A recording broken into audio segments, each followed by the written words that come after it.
Ukraine से ताल्लुक रखने वाले ये 5 दर्जन रक्कास रूस के हमले के बाद अपना वतन छोड़ने पर मजबूर हो गए। आज ये सब हॉलैंड में आबाद हैं, जहां इन्होंने यूनाइटेड यूक्रेनियन बैले कंपनी की बुनियाद रखी। कंपनी के एक बैनुल-अक़वामी दौरे के दौरान ये सब वाशिंगटन पहुंचे हैं।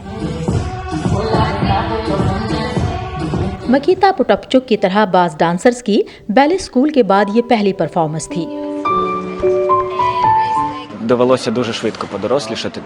मुझे हालात ने बहुत जल्द बड़ा कर दिया। कीव में मैं अपने वालिदैन के साथ रहता था और जब मुझे यूक्रेन छोड़ना पड़ा तो 1 साल के दौरान मैंने 20 मुल्कों का सफ़र किया। ये तब्दीली बहुत अचानक थी, लेकिन अब मैं इसका आदी हो रहा हूँ। मैक्सिम ब्लॉकरेंट्स्की, जो यूक्रेन के नेशनल ओपेरा के साथ रक्स कर चुके हैं, रूस के हमले के इब्तदाई दिनों में कीव में मौजूद थे। 1 महीने तक हमने बहुत मुश्किल वक्त देखा। फिर मुझे एहसास हुआ कि मैं इस तरह नहीं रह सकता। मैंने यूक्रेन छोड़ने का फैसला कर लिया। उस वक्त वहाँ थिएटर बंद थे और कोई काम नहीं था। दमित्रो बुरादी भी जंग से पहले यूक्रेन के नेशनल ओपेरा के साथ मुंसलिक थे। रूस के हमले के बाद दमित्रो ने कीव से मगरिब की जानिब पैदल सफर किया। हमने खबलनेस्किया की तरफ जाने का सोचा और निकल पड़े। 1-2 बार गुजरने वाली गाड़ियों ने हमें कुछ दूर तक सवारी फ्राहम की, लेकिन इससे हटकर हम वहां से बहुत मुश्किल से बचकर निकले।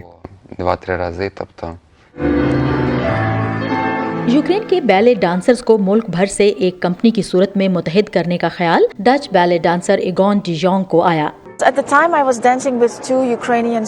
उस वक्त मैं कीव नेशनल ओपेरा के 2 यूक्रेनी स्टार्स के साथ रक्स कर रही थी।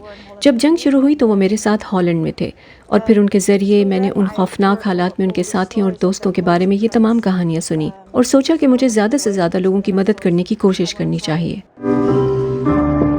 बहुत से डांसर्स ने परफॉर्म करना और आलमी दौरों पर जाना तो दूर, कभी ये भी नहीं सोचा था कि वो हेग में आ बसेंगे।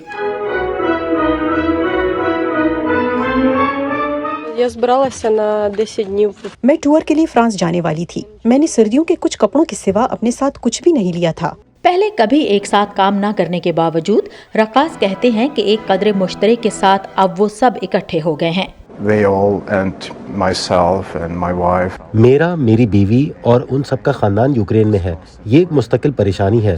हर सुबह का आगाज सिर्फ खबरों की जांच पड़ताल के साथ होता है ताकि ये यकीनी बनाया जा सके कि आपके प्यारे ठीक हैं। ये बहुत मुश्किल है। और कोई भी लफ्ज़ इस रक्स की खूबसूरती और खुलूस का इस तरह इजहार करने से कासिर है जो इन मुख्तलिफ फनकारों ने एक मुश्तरका कहानी के साथ पेश किया है। मरिया ओलिनोव्स्का के साथ Sadia Zebran Jha, voice of America.